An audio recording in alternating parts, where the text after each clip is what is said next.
Halo guys, Assalamualaikum warahmatullahi wabarakatuh. Hari ini kita akan membahas tentang kisah Nabi Zakaria alaihissalam. Baiklah, Nabi Zakaria alaihissalam adalah kaum Bani Israel yang hidup di Palestina dan lahir pada tahun 91 sebelum Masehi. Beliau merupakan salah satu dari 25 nabi utusan Allah Subhanahu wa taala yang menerima wahyu untuk dirinya sendiri. Nabi Zakaria alaihissalam adalah sosok yang menjaga, mengasuh, dan merawat Maryam. Maryam ini nantinya melahirkan anak bernama Nabi Isa alaihissalam. Beliau merawat dan menjaga Maryam bersama istrinya. Ayah kandung Maryam bernama Imran dan ibu kandung Maryam bernama Hanna binti Fakuds. Setelah meninggal ayahnya yang bernama Imran, ibunda Hanna binti Fakuds yang juga merupakan saudara ipar dari Nabi Zakaria menitipkan anaknya kepada Nabi Zakaria dan istrinya. Maryam diasuh dan dirawat oleh Nabi Zakaria dan istrinya sejak Maryam masih kecil. Meskipun bukan anak kandung Maryam, diperlakukan dengan kasih sayang. Bentuk kasih sayang kepada Maryam salah satunya adalah membuatkan tempat beribadah khusus untuk Maryam di Baitul Maqdis.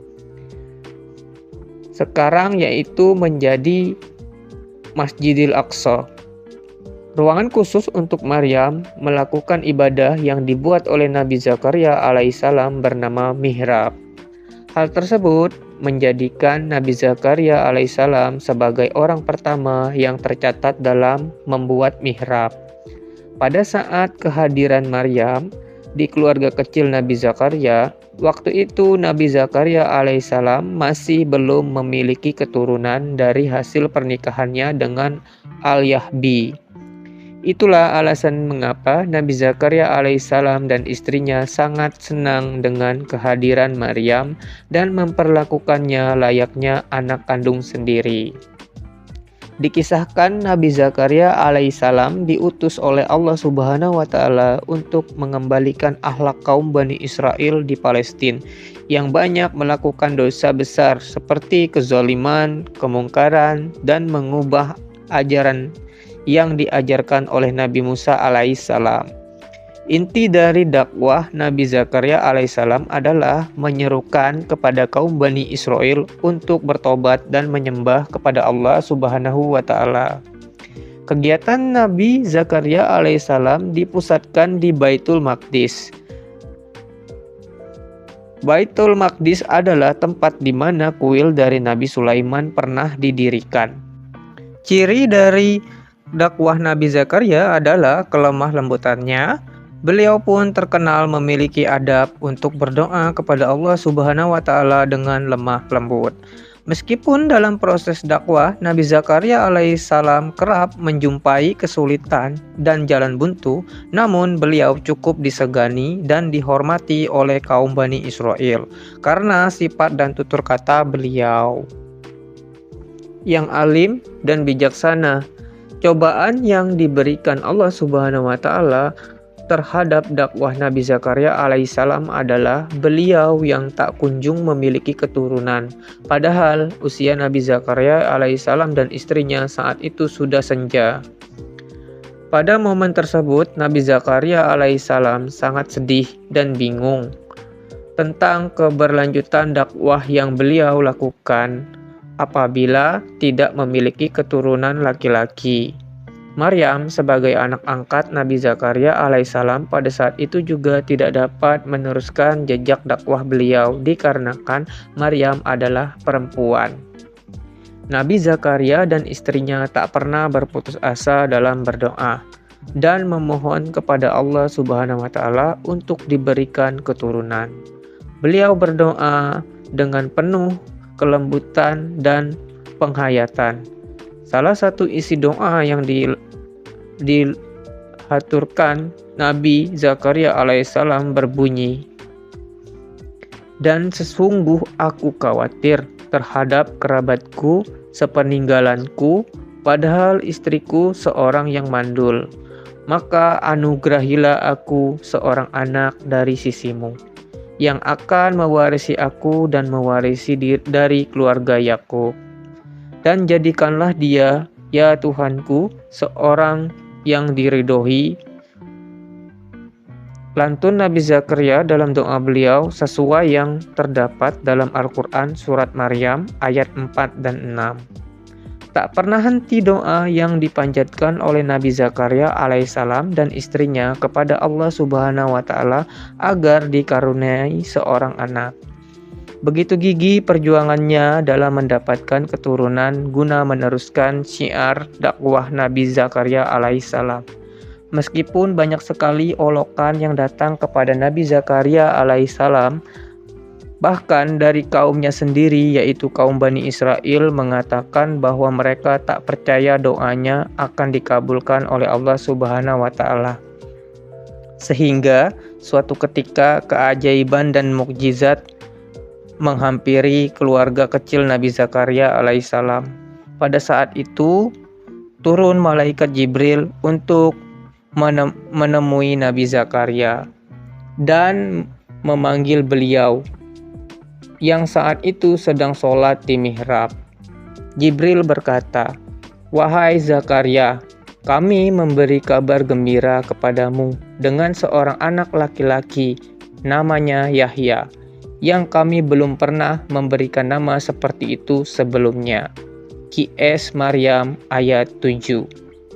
Mendengar kabar yang disampaikan malaikat Jibril tersebut, Nabi Zakaria alaihissalam sontak sangat kaget dan tidak percaya. Ternyata meskipun istri Nabi Zakaria alaihissalam adalah seorang yang mandul dan mereka telah mencapai usia senja, ternyata Allah Subhanahu wa Ta'ala memberikan mukjizat dengan mengabulkan doa mereka. Nabi Zakaria alaihissalam masih tidak percaya, lalu meminta pertanda kepada Allah Subhanahu wa Ta'ala, seperti yang tertuang dalam Al-Quran surah Maryam ayat 10.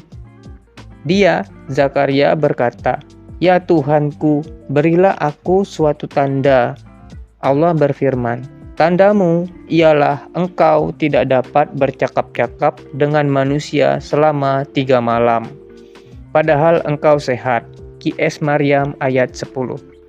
Menurut tafsiran Ibnu Katsir, ayat tersebut menjelaskan tentang pertanda yang mengawali akan datangnya apa yang telah dijanjikan oleh Allah Subhanahu wa Ta'ala kepada Nabi Zakaria alaihissalam, yaitu dikaruniai seorang anak di usia senja. Riwayat dari Ibnu Zaid, Ibnu Aslam menyebutkan, selama pertanda dari Allah Subhanahu wa Ta'ala tersebut datang, Nabi Zakaria alaihissalam hanya menggunakan lisannya untuk bertasbih dan membaca kitab. Nabi Zakaria alaihissalam menahan lisannya untuk tidak berbicara dengan kaumnya sendiri, melainkan menggunakan bahasa isyarat. Setelah itu lahirlah seorang bayi laki-laki yang soleh pada sebelum Masehi yang bernama Yahya. Yahya merupakan anak kandung satu-satunya dari Nabi Zakaria dan istrinya. Lalu juga nanti diangkat sebagai nabi. Riwayat menyebutkan jika Nabi Yahya alaihissalam pergi meninggalkan dunia terlebih dahulu sebelum disusul oleh ayahnya Nabi Zakaria alaihissalam. Penyebab kematian Nabi Yahya alaihissalam adalah dibunuh oleh orang suruhan Herodia. Dan Nabi Zakaria wafat pada usia 300 tahun. Dan beliau dimakamkan di Masjid Agung Aleppo di Syam.